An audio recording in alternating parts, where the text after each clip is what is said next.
Yesu n'umwami. Igice cya 51 mugira mwumvirize ubutumwa bwiza mushikizwa na Pastor Jackson Nkeshimana. WhatsApp yiwe ni 76 96 96 96. Tumeshajifunza vitu vingapi kwa Ibrahim? Tumaze kwiga bingahe kuri Abrahamu? Kwanza, icambere. Cha kwanza kwa Ibrahim. Icambere kuri Abrahamu. Kutoka katika kuva inchi ya kutokuamini, kuva mu gihugu cyo kutizera na kuingia katika inchi ya no kwinjira mu gihugu cyo kwizera. 2. Icakabiri, kutoka katika inchi kuva mu gihugu ya yasiyowezekana kibidashoboka kuingia katika inchi akinjira mu gihugu kibishoboka. 3. Icagatatu ilikuwa ni nini? Chari giki?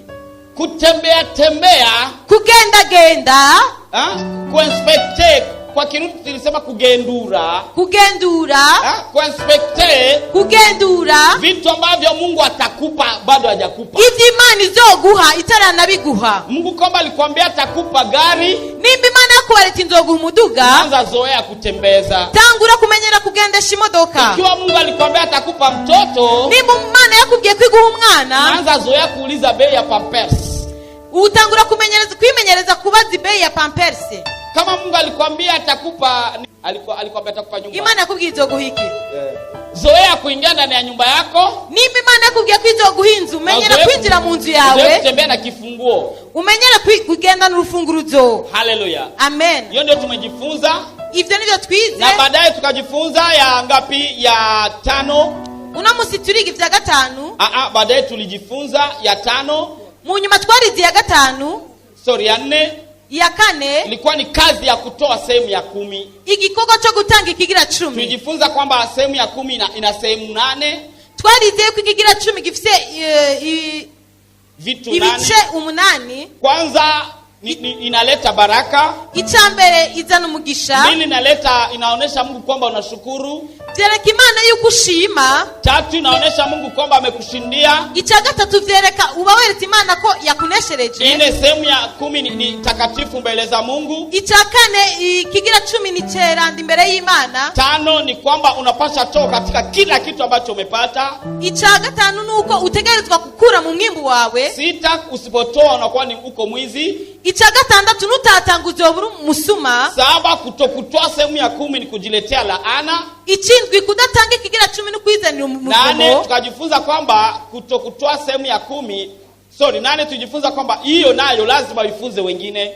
8 kivuga ngo ico naco gitegezwa kwigisha abandi. Afitiye Yesu mukinga zatiwe ariba ibyiza gusa endaje nazumutima. Tugeze mwanya mwiza uko tugira dusengera imitwaro. Nimba ufise umutwaro tugira tusengere, wizere ko Yesu aza kugira icakoze. Reka dusenge. Mwami Yesu ugira neza kandi uragorotse, ndagushimiye kubw'uyu mwene data yumvisa no majambo ajanye n'ivyo kwizera. Mana yadugije kwizera mu izina rya Yesu Kristo, ndamusabiye ko mugirira neza uno munsi mubera umunsi mwiza, umunsi udasanzwe, umunsi byose bizagukunda. Ivyari byananiranye Mana umuhe ubushobozi bw'impwemu bwo gushobora kubishobora mu izina rya Yesu Kristo. Kugira neza kwawe kuboneke mu buzima bwiwe, guhera uno munsi ntibize bisure kandi kumuboneka ko aho gitangaza cawe kize kiboneke mu buzima bwiwe, ni mu izina rya Yesu Kristo mwari mucunguzi wacu, amen. Ego ndagutumiye masengesho twama tugira misi yose ya kane isaha 9:30 amasengesho abera hajya mu Kigobe hafi ya hospital militaire aharabana nawe wita kwa Gerard.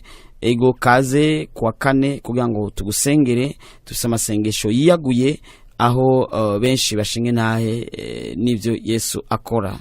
Muhejeje kumviriza ubutumwa bwiza mushikirizwa na Pastor Jackson Nkeshimana. WhatsApp yiwe ni 79 57 14 29. Urashobora kandi no kubusanga kuri Facebook yiwe canke YouTube yiwe. Ukaba wahezagiwe burungikire n'abandi.